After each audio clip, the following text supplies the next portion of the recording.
You're listening to Cyber 94 Podcast. If you want to break into cybersecurity with real-life experience, go to cyber94.com. Chloe, when the head of the Senate Intelligence Committee looks at the landscape of cyber warfare and calls a single event the worst telecom hack in our nation's history, Yeah, it sends a chill down your spine. it's a bone-chilling statement, Ben. Right? And he didn't stop there. He said it makes what we've seen from, Russian operatives look like child's play. The culprit is a group linked to the Chinese government, and their code name sounds as ominous as their actions. Salt Typhoon. They didn't just breach our networks. They set up a permanent, invisible camp inside the very backbone of America's communications. And they've been there since at least 2022. I mean, this wasn't a quick data heist. This was a patient, methodical colonization of our critical infrastructure. They targeted the core hardware, the routers and switches at major telecom companies. The core hardware. Think of it less like a burglar breaking a window and more like someone getting a ghost key that opens every single door in the building, including the maintenance shafts and electrical closets. A digital skeleton key. So how do you even pull that off against massive corporations that spend millions on security? It was breathtakingly clever. They started by exploiting very specific technical flaws in security devices like firewalls, the very things meant to keep them out. Okay. That was their way in, but once they were past the gate, they went quiet. They used standard everyday IT tools to move laterally, to elevate their privileges, and to just watch. Wow. They learned the network so well that their malicious activity became indistinguishable from normal, benign traffic. They became ghosts. And what were these ghosts hunting for? They were hunting for secrets.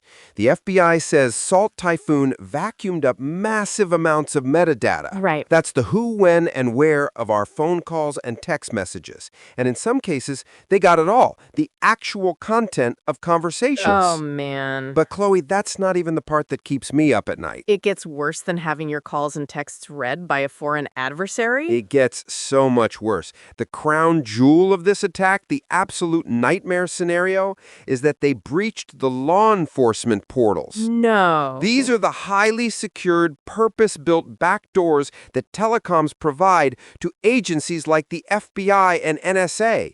It's the system used for legal, court-ordered wiretaps on foreign spies inside the United States. So they got inside the spy's system for spying on other spies? Precisely. Salt Typhoon could see which of their own agents and informants were being monitored by U.S. counterintelligence. Unbelievable. They could just look at the dashboard and say, oh, the Americans are listening to our operative in D.C. Let's pull them out or have them feed disinformation. They didn't just steal our secrets. Yeah. They hijacked our vision. And the scariest part?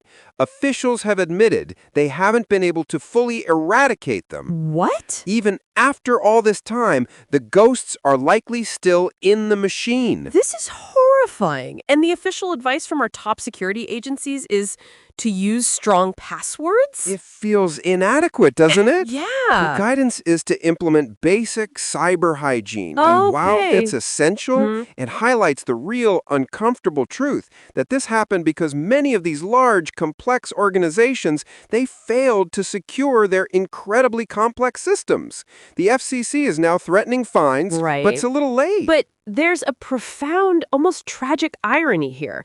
For decades, governments, including our own, have demanded that tech companies build these secret backdoors so that the good guys can get in. Exactly. They fought against strong, unbreakable encryption. And now, in the wake of this disaster, what is their official recommendation to citizens? Yeah, what is it?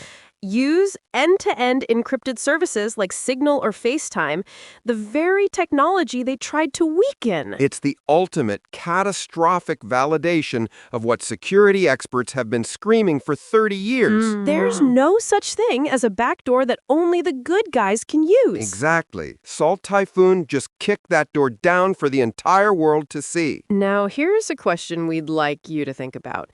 If the secret digital doors built for our own protectors can be found and exploited by our adversaries, is there any legitimate argument left for creating them at all? And what does that mean for the future of privacy in the name of security?